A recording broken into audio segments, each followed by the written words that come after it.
लगेच तिथं तलवारबाजीचं प्रशिक्षण थांबवायचे आणि विटीदांडू खेळायचे, कारण बाहेरच्या शत्रूला कळू नये की आत स्वराज्याची गाठ बांधली जाते. ज्या माणसानं पहिला घाव स्वतःच्या अंगावरती झेलला, माझ्यावरती काही शत्रूला येऊन दिलं नाही, ते भरजी नाही कोपऱ्यात मौलवींचा वेश घेऊन उभारले होते. या माणसाने आयुष्यात काही मागितलं नाही, या माणसाने फक्त स्वराज्याला दिलं आणि स्वराज्य महाराजांचं उभं करून दाखवलं. छत्रपती शिव गेला बायकांच्या खोलीत जाऊन लपला, कारण त्याला माहिती आहे जगात छत्रपती शिवाजी राजांचे एकमेव असे मावळे आहेत जे बाईवरती गायीवरती कधीच हात उचलत नाहीत.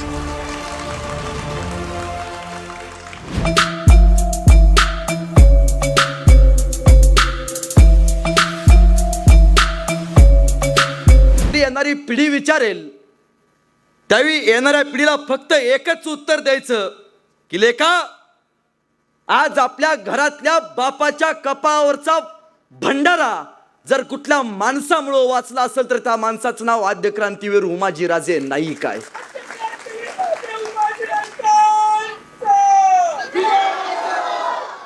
खर तर माझे एक अत्यंत लाडक्या आणि सुंदर कथा मी नेहमी सांगत असतो. तुम्ही कधीतरी पंढरपूरला गेलात तर पंढरपूरला एक देव आहे, त्या देवाचं नाव पांडुरंग, ज्याला परमात्मा विठ्ठल असं म्हटलं जातं. त्याच विठ्ठलाचं प्रतिरूप आहे ते म्हणजे दक्षिण भारतात त्याला बालाजी असं म्हटलं जातं. खरं तर बालाजी या शब्दाचा अर्थ बासुंदी, लाडू आणि जलेबी, ज्याच्या घरात असतात ती सगळी लोक तिकडे जातात, कारण तो धनब्रह्म आहे आणि पंढरपूरचा विठ्ठल हा नादब्रह्म आहे. जसं बालाजीला जाताना आपण विठ्ठल जाताना रामकृष्ण हरीच्या गजरात जातो, तसं त्या बालाजीला जाताना लोक म्हणतात गोविंदा गोविंदा. काय म्हणतात? गोविंदा. तुमच्या गावची लोक मुकी नाहीत ना? तुम्ही आजारी नाही ना? मग आवाज आला पाहिजे, गोविंदा गोविंदा. मध्यंतरी माझ्या पेपरला एक बातमी आली होती की आपल्या प्रियकराला बरं वाटावं यासाठी एक प्रियसी तिरुमला ते तिरुपती उलट्या चालत गेली होती. मी म्हणलं आपल्याला पण बरं वाटावं म्हणून आपण सवत चालत जावं, म्हणून मी सवत चालत जायला निघालो. सगळी लोक माझ्यासोबत होती. मी म्हणायचो गोविंदा गोविंदा, ती लोक म्हणायची गोविंदा गोविंदा, मी म्हणायचो गोविंदा गोविंदा. तर आमच्याच भागातली कोल्हापूरची एक आजीबाई आली होती. आता कोल्हापूरची आजीबाई तांबडा पांढरा रसा ठसक्याशिवाय बोलणार नाही. आम्ही सगळे लोक म्हणायचो गोविंदा गोविंदा, ती आजीबाई म्हणायची आमचं पण तेच आहे. आम्ही सगळे लोक म्हणायचो गोविंदा गोविंदा, ती आजीबाई म्हणायची आमचं पण तेच आहे. बराच वेळ असं झालं, कट्ट्यावरती गेलो, ताक पिलो. मावशीला म्हणलो मावशी तुझं काय चालू आहे? आम्ही सगळे म्हणतो गोविंदा गोविंदा आणि तू म्हणते आमचं पण तेच आहे. ती म्हणली अरे लेकांनो, तुम्ही ज्यांचं नाव घेता ना ते आमच्या ह्यांचं बी नाव तेच आहे, म्हणून म्हणलो आमचं बी तेच आहे. विनोदाचा भाग सोडा, पण राजे आद्य क्रांतीवीर उमाजी राजे नाईक हे नाव ऐकल्यावरती आपलं रक्त सळसळतं. उमाजी राजांचं नाव ऐकल्यावरती आपल्या अंगावरती काटा येतो. उमाजी राजांचं नाव ऐकल्यावरती हातात आलेलं संकट छातडावरती घ्यायची जिगर राजांचं रक्त तुम्हाला आम्हाला शिकवतं. उमाजी राजांना कधी आपण पाहिलं नाही? पाहिलं. ज्या राजाला कधी पाहिलं नाही, ज्या माणसाला आपण कधी बघितलं नाही, त्या राजांचं नाव ऐकल्यावरती आपलं रक्त सळसळतं. मग विचार करा, इंग्रजांच्या विरोधात ज्यावेळी पहिल्यांदा बंड पुकारला आणि त्यांच्या विरोधात ज्यावेळी लढाईची घोषणा केली, त्यावेळी उमाजी राजांच्या सोबत जी माणसं लढली असतील, ज्यांनी प्रत्यक्ष उमाजी राजांना बघितलं असेल, त्या माणसांचं काय होत असेल. उमाजी राजे आपल्या सोबत घोड्यावरती बसलेत, राजा आपल्या सोबत तलवार चालवतात, राजा आपल्या सोबत कुऱ्हाड चालवतात, राजे आपल्या सोबत गोरगरिबाची भाकरी त्याच्या ताटात मिळवून देतात, राजे इंग्रजांच्या कपाळावरती घाम फोडतात. ही कल्पनाच एवढी मोठी होती की उगाच इतिहासानं उमाजी राजेंचं नाव सुवर्ण अक्षरानं पहिल्या पानावरती लिहून नाही ठेवलं. पण दुर्दैव वाटतं या महाराष्ट्राचं, ज्या माणसानं इथल्या पिढ्यानपिढ्यांचा उद्धार केला, त्या माणसाची जयंती फक्त रामोशी समाजानं साजरी करावी आणि इतर समाजानं घरात बसावं, ही या मातीची सगळ्यात मोठी खंत आहे. हा लढा फक्त रामोशी समाजासाठी होता का हो? हा लढा फक्त इथल्या रामोशी समाजाला न्याय मिळावा यासाठी होता का हो? नाही. या महाराष्ट्रातल्या 18 पगड 12 बलुतेदार जातीतल्या माणसांच्या जीवातला पहिला श्वास जर कोणामुळे येत असेल तर ते फक्त क्रांतीवीर उमाजीराजे नाईक यांच्यामुळे येतो, ह्याची कल्पना इथल्या प्रत्येकाला भारतीयाला असली पाहिजे. पण ही सुरुवात कुठून झाली? खरं तर नाईक समाज किंवा रामोशी समाज हा रामवंश समाज, रानावनात राहतो म्हणून या समाजाचं नाव पुढं रामोशी समाज असं पडण्यात आलं. पण छत्रपती शिवाजी महाराजांच्या काळात छत्रपती शिवाजी राजांचा जीव वाचवण्याचं पहिलं काम जर कोणी केलं असेल तर ते रामोशी समाजानं केले, याची आपल्याला जाणीव असली पाहिजे. अहो, महाराजांचा जीव कोणावरती होता? हो, महाराजांचा जीव होता इथल्या मावळ्यांवरती, इथल्या बहरजी नायकांवरती, इथल्या समाजातल्या शूरवीर योद्ध्यांवरती. याच नगरला बहरजींचा जन्म झाला. बहरजी नाईक म्हणजे स्वराज्याचे गुप्तहेर. त्यांची निवड कशी झाली? महाराज एकदा जंगलात जात होते, शत्रू यायचे, आक्रमण करायची आणि या स्वराज्यावरती हल्ला करायचे. स्वराज्याची गाठ बांधायची आहे, स्वराज्य उभा करायचा आहे, यासाठी एक एक मावळा महाराजांनी जोडला. महाराजांनी जंगलामध्ये, कधीतरी तुम्ही सातारला गेलात तर भोर नावाचा तालुका आहे, त्या भोर नावाच्या रायरेश्वराच्या मंदिराच्या खाली महाराजांनी जंगलामध्ये आपल्या सवंगड्यांना बोलवलं. त्यांना सांगितलं विटीदांडूचा खेळ करा, आणि विटीदांडूचा खेळ थांबवला आणि सांगितलं की तलवारबाजी चालवा, ढोल ताशे खेळा, त्याचबरोबर दांडपट्टा चालवा. या शत्रूंच्या विरोधात आपल्याला उभा राहायचं आहे. आणि महाराजांनी जंगलाच्या बाहेर 2 पोरू उभी केलेली. त्यासनी सांगितलेलं की बाबा, बाहेरून कोणीतरी अनोळखी व्यक्ती येताना दिसला तर तुम्ही कुठल्या तरी पक्षाचा आवाज काढा, म्हणजे आम्हाला कळून जाईल बाहेरून कोणीतरी अनोळखी व्यक्ती येताना दिसते. मग बाहेरून कोणी अनोळखी व्यक्ती येताना दिसली की जंगलाच्या बाहेर उभे केलेले 2 पोरं हुबेहूब कुठल्या तरी पक्षाचा आवाज काढायचे. महाराजांना समजायचं कोणीतरी अनोळखी व्यक्ती येत आहे. राजे लगेच तिथं तलवारबाजीचं प्रशिक्षण थांबवायचे आणि विटीदांडू खेळायचे, कारण बाहेरच्या शत्रूला कळू नये की आत स्वराज्याची गाठ बांधली जाते. एकदा बाहेरून बहरजी नाईक येत होते. बहरजी नायकांना बघितल्या बरोबर जंगलाच्या बाहेर उभे केलेला पोरांनी हुबेहूब मोराचा आवाज काढला. नाईक आत आले, राजांना मुजरा केला. राजा, संधी द्या राज, एकदा या मातीसाठी मरायची संधी द्या राज. हा बहिर्जी या स्वराज्यातल्या मायमाऊलींची कुंकू वाचवण्यासाठी एकदा संधी मागतोय राज. राजांनी विचारलं, काय करतोस? काय नाही जी, मी पिंगळा होतो बर का. राज, मी वासुदेव होतो बर का. राजा, मी भिकाऱ्याची वेशभूषा करतो बर का. अख्ख्या मावळात लोक असं म्हणतात की बहरजी सारखी भूमिका अख्ख्या जगात कोणी करू शकत नाही, इतकी इतकी सुंदर भूमिका करतो मी. महाराज म्हणले, असं? हा, हो महाराज. ठीक आहे, मी तुला बोलवून घेतो, जा. बहरजी नाईक जायला निघाले. 4-5 पावलं पुढे गेले, पुन्हा माघारी आले आणि राजांना म्हणाले, राज, जंगलाच्या बाहेर जे तुम्ही 2 पोरं उभी केलं सा, त्यासनी सांगा की मोर या दिसात वरडत नसत्यात म्हणून. एवढंच वाक्य त्यांचं ऐकलं, एवढंच वाक्य त्यांचं ऐकलं आणि महाराजांनी त्यांना गुप्तहेर खात्याचा प्रमुख केला. छत्रपती शिवाजी राजांच्या काळात, त्या काळात राणी वेसात यायची जायची परमिशन खुद्द महाराजांच्या अंगरक्षकांना सुद्धा नव्हती. पण महाराजांच्या राणी वेसात जाऊन महागार यायची परमिशन महाराजांनी फक्त एकाच मावळ्याला दिली होती. त्यांचं नाव म्हणजे गुप्तहेर बहरजी नाईक.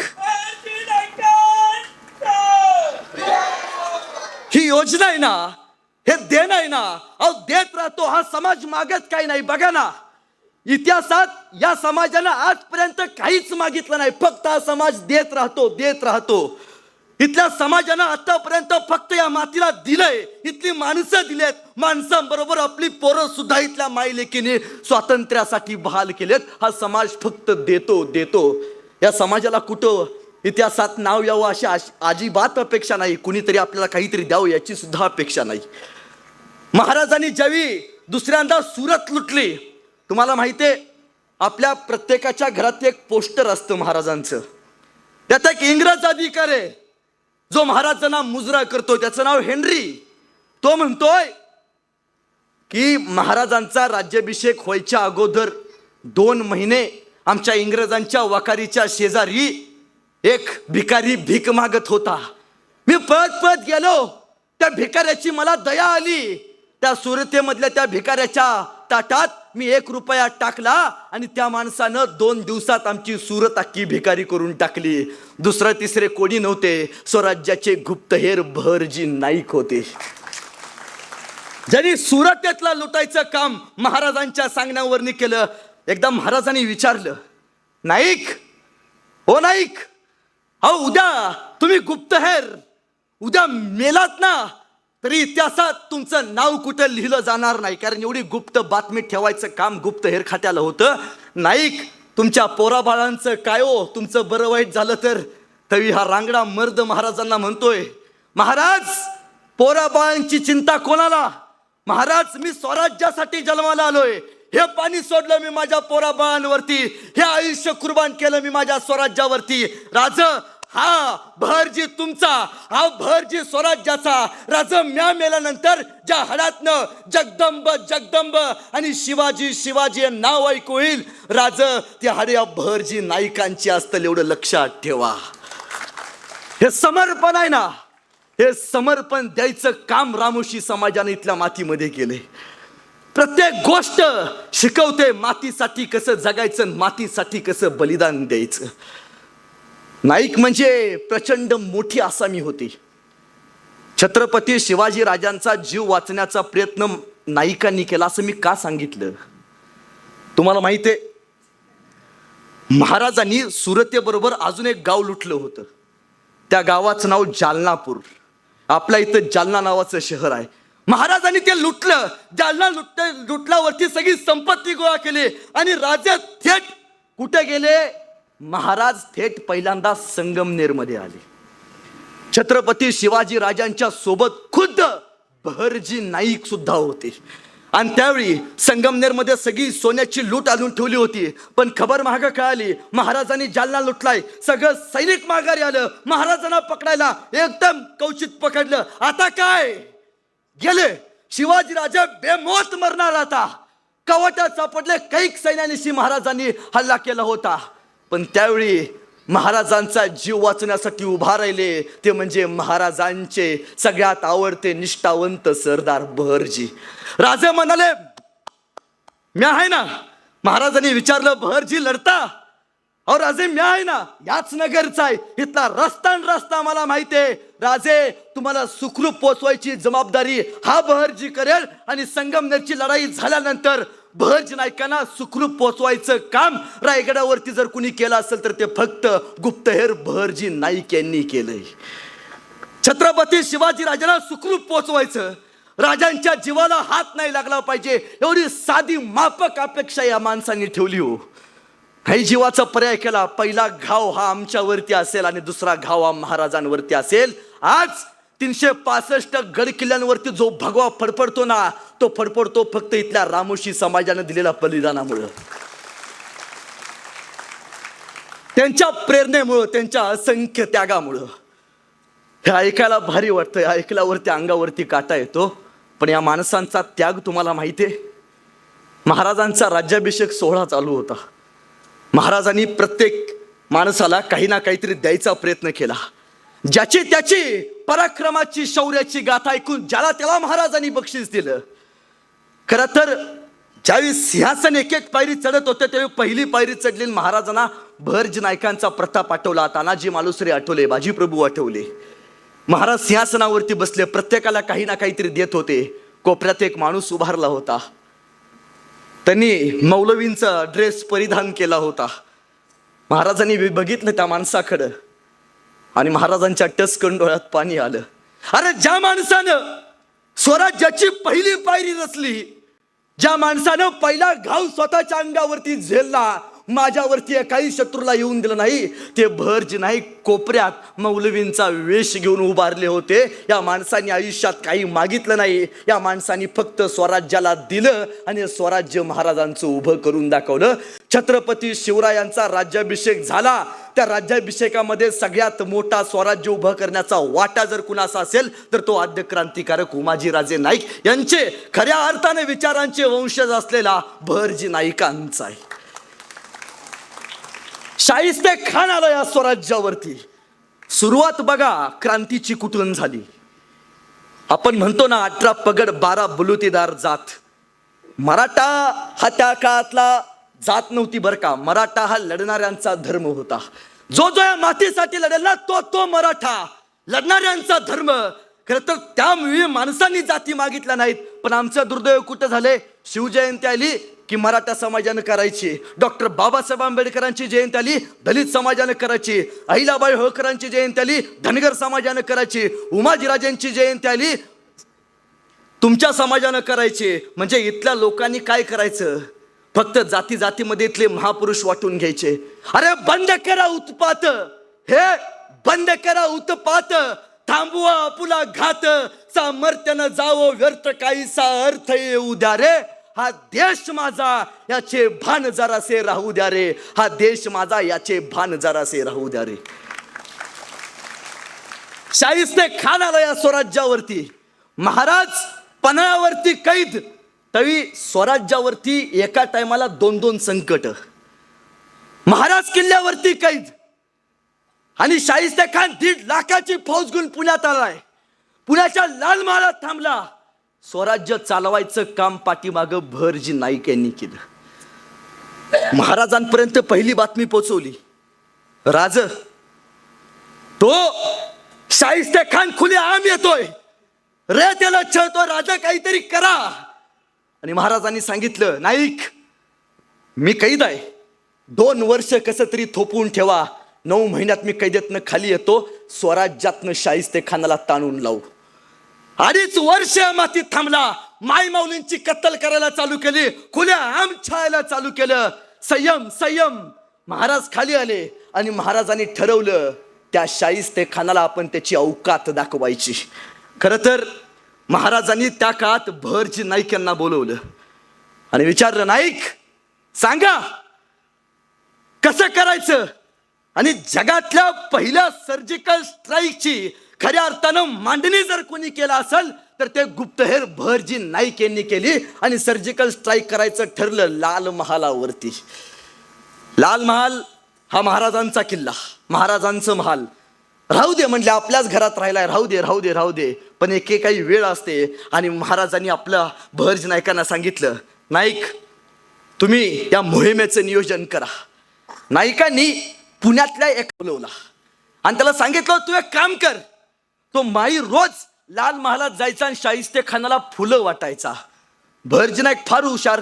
भरजी नाईकांनी लाल महालात जाणाऱ्या माळ्याच्या मेहुण्याला आपल्याकडे आणलं आणि सांगितलं दाजी रोज जात्यात लाल महालात माहिती काढायची मला आणून सांगायची. आता मेहुणा अवघड जागेचं दुखणं. ऐकावं तरी एक नाही ऐकावं तरी एक. आणि झालं बरोबर. हे गेला मेहुणा बहिणीकडं. राजाचा निरोप आहे. नाईकाने निरोप धाडलाय. एक काम करायला लागते. दाजीला सांगायला लागते आज शाहिस्ते खान कुठं कुठं थांबतो किती सैनिक घेऊन बसलाय ही सगळी तंबूत माहिती काढून मला द्यायची. आणि ठरलं. माई दुसऱ्या दिवशी आत गेले. त्या शाहिस्ते खानाची सगळी आजूबाजूची खोली बघितली. माघारी आले आणि सांगितलं नाईक लाल महालातल्या 3 नंबरच्या खोलीमध्ये शाहिस्ते खान स्वतः झोपतो. 4 नंबरच्या खोलीमध्ये स्वतः त्याची बायको पत्नी सह अन्य स्त्रिया झोपतात. नाईक काही सैन्य सोबत आहे. महाराजांकडे बातमी पाठवली. महाराजांनी विचारलं जायचं कसं. आणि महाराजांच्या डोक्यात एक कल्पना आली. नाईक लाल महालाला एक चोर दरवाजा आहे. तो दरवाजा कुठं आहे माहिती काढा. या माळीला ती माहिती कळे ना माहिती घ्यावे ना. शेवटी ही बातमी काढायचं काम महाराजांनी भरजी नाईक यांच्यावरती केले. महाराजांचा हुकुमी एक्का भरजी नाईक खऱ्या अर्थानं त्यांनी तत्कालीन काळात मौलवींचा ड्रेस धारण केला. हातामध्ये धूपम करत झाडू घेतला आणि गेले लाल महालात गेले. शाहिस्ते खानाला म्हणाले धूपम. शाहिस्ते खानजी हा बोलो ना. हुजूर वो सिवा शैतान है. दिन में आता है शाम को गायब हो जाता है. हमने सुना है वो बहुत जादू टोना करता है. खरं तर महाराजांनी सगळ्या लढाया केल्या अमावस्येच्या रात्री. खरं तर अंधश्रद्धेच्या विरोधात पहिला आवाज उठला महाराजांनी. आमोशेला चंद्र गायब असला की महाराजांचे मावळे जायचे, चंद्र आला की महाराजांचे मावळे गायब व्हायचे. ही समीकरण होतं. पण हुल उठवली पाहिजे. शाहिस्ते काय म्हणला, क्या करना पडेगा हुजूर, हर कमरे में धूपम करना पडेगा, तब होगा ओ शिवाजी का खात्मा. ऐसा कर लो. आणि तिथं बहरजी नाईकांनी स्वतःची गुप्तहेरी चालू केली. हातात ती झाडू घेतला, धूपम करत अख्ख्या महालात धूर उठवला आणि महाराजांकडे आले. राज 3 नंबरच्या खोलीत शाहिस्ते खान, 4 नंबरच्या खोलीत बायको, खाली गेला तर 2 नंबरच्या खोलीच्या पाठीमाग 8 विटांची भिंत बांधले. त्या भिंतीमध्ये आपला चोर दरवाजा लपवलाय. महाराजांनी विचारलं, दिवस कुठला? राज, दिवस ठरलाय, तो म्हणजे ईद, मुस्लिम समाजाचा 7वा दिवस, ईदचा दिवस आणि औरंगजेबाच्या साम्राज्याचा 7वा वाढदिवस. एकदम पक्का दिवस आहे. असं मग काय करायचं? राजे, एक काम करा, तुमच्याच सोयरिकेतल्या एका माणसाचं लगीन काढा. लग्नाची वरात बरोबर लाल महालाच्या बाहेर न्यायची. ज्या दिवशी रमजानचा दिवस आहे, ज्या दिवशी औरंगजेबाच्या 7वा वाढदिवस आहे साम्राज्याचा, त्या दिवशी शाहिस्ते खानानं ठरवले दर 3 तासानंतर तोफेचे 2 बार उडवले जातील. 11 वाजता ज्यावेळी दुसरा बार उडेल ना, त्यावेळी मागचा दरवाजा फोडायचा आणि किल्ल्याच्या आत जायचं. ठरलं. एका सोयरिकाचं लगीन सुद्धा महाराजांनी ठरवलं. पहिली पत्रिका शाहिस्ते खानाला दिली आणि परमिशन काढली की शाहिस्ते खान, तुमच्या लाल महालाच्या बाहेरून मिरवणूक गेली तरी चालेल का? आणि परमिशन दिली. दिवस ठरला. रमजानचा दिवस का? दिवसभर हे सैन्य जेवत नाही, दिवसभर हे सैन्य उपाशी राहतं, सायंकाळी अन्न खातं, उपास असतो आणि सायंकाळी जडान्न खाल्ल्यावरती ही सगळी लोक झोपून जातील आणि नामी संध्या आहे आपल्यावरती आक्रमण करायला त्यांच्यावरती. आणि ठरल्याप्रमाणे महाराजांची खऱ्या अर्थानं लग्नाची वरात निघाली. लाल महालांच्या शेजारी जल्लोष चालला होता. डोक्यात एकच, लाल महाल आणि शाहिस्ते खान.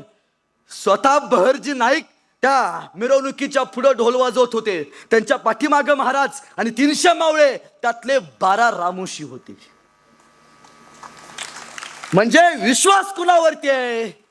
विश्वास कुणावरती आहे? रामोशी समाजावरती आहे. कारण माहितीये, जिथं जिथं लढाईची भूमिका असते ना, तिथं तिथं तरणी बाण जिगर बाज पोरं लागतात. आणि इथं खऱ्या अर्थानं लढाई करायची आणि लढाई जिंकायची ताकद फक्त एकाच समाजात आहे, ते म्हणजे रामोशी समाजात. हे महाराजांना कळालं होतं. सोबत घेतले बहरजींना. सायंकाळी 11 वाजता लग्नाची मिरवणूक जवळ आली, लाल महालाच्या जवळ आली. शाहिस्ते खान झोपी गेला होता.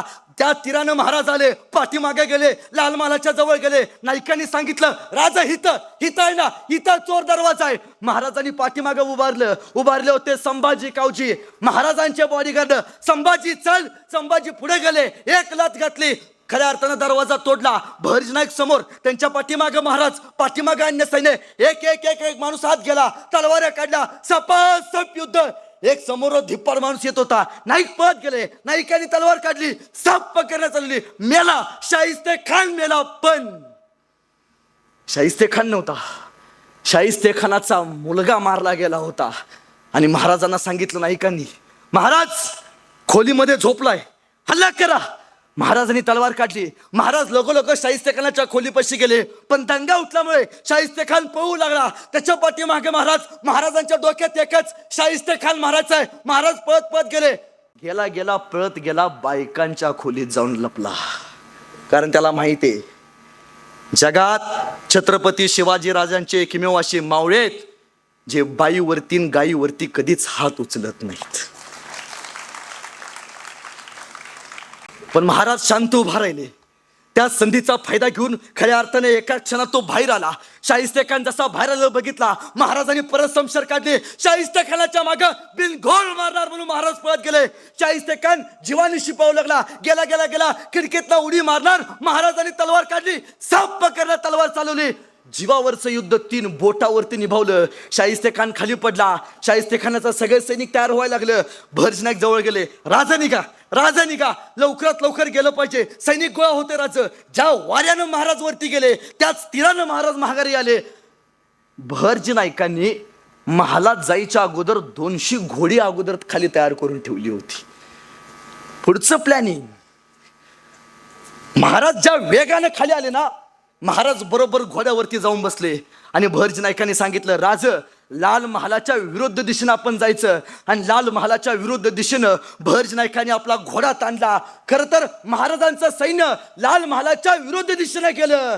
जगातला दुसरा गनिमिकावा जो बहरजी नाईकांनी केला, 400 बैल आणि त्या बैलांना मशाली बांधल्या होत्या आणि 400 बैल त्या लाल महालाच्या विरुद्ध दिशेनं, ज्या साईडला मावळे गेले त्या विरुद्ध दिशेनं म्हणजे कात्रजकडे पाठवले. हे मशाली लावलेले 400 बैल कात्रजकडे गेले. शाहिस्ते खानाच्या सैनिकानं महालावरती बघितलं, अरे हे मावळे गेलेत कात्रजकडे गेलेत. महाराज गेले होते विरुद्ध दिशेनं. हे सगळे शाहिस्ते खानाचं सैनिक कात्रजकडे गेलं. कात्रजमध्ये पोचलं. 400 बैल दिसली, त्यांना वर बांधलेल्या मशाली दिसल्या, पण महाराजांची माणसं काय दिसली नाहीत. त्यावेळी इतिहास सांगू लागला की बहरजी नाईकांनी शाहिस्ते खानाला कात्रजचा घाट दाखवला.